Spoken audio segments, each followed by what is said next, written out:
SBND news से बड़ी खबर आई। खबरों पर सीधा डालते एक नजर। फूलपुर थाने में दरोगा ने फरियादी को थप्पड़ मारना पड़ा महंगा, पुलिस अधीक्षक ने किया लाइन हाजिर। दमन दरोगा का वीडियो सोशल मीडिया पर वायरल होते ही पुलिस अधीक्षक ने किया लाइन हाजिर। आजमगढ़ जिले के थाना फूलपुर में पुलिस की गुंडाई आई सामने, वीडियो तेजी से वायरल हो रहा है। पूरा वीडियो मामला खुरासो गांव में एक जमीनी विवाद को लेकर ओम प्रकाश प्रजापति फूलपुर कोतवाली में सुबह लगभग 11 बजे पहुंचकर दरोगा विपिन सिंह से अपनी समस्या को बताने लगा। दरोगा ने आग बबूला होकर उल्टे ही पीड़ित पर ही जोरदार थप्पड़ जमा दिए। सूत्रों द्वारा मिली जानकारी के अनुसार वर्दी की आड़ में बैठे दरोगा साहब कहीं विपक्ष से मिल चुके थे।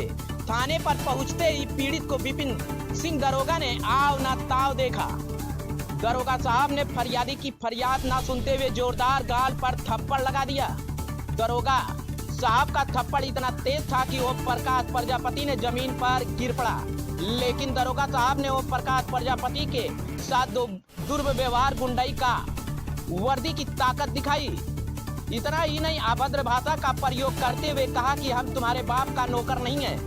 इनका वीडियो बड़ी तेजी के साथ वायरल हो रहा है। वीडियो में जोरदार थप्पड़ मारते दिखाई दे रहे हैं दरोगा विपिन सिंह। हालांकि मामला चाहे जो भी हो, फरियादी गलत हो या सही जांच करके पता लगाने का कार्य पुलिस प्रशासन का है।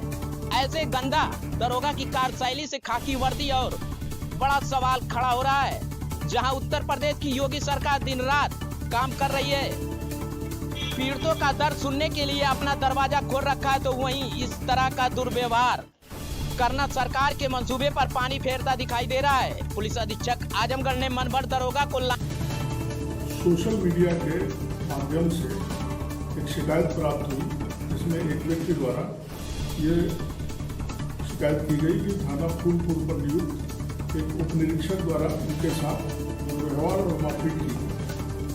इस सूचना पर SP आजमगढ़ महोदय द्वारा उस उप निरीक्षक को लाइन में स्थानांतरित कर दिया गया है और उसके विरुद्ध विभागीय जांच बैठाई गई। जांच का परिणाम आते ही उचित और कठोर कार्रवाई की जाएगी।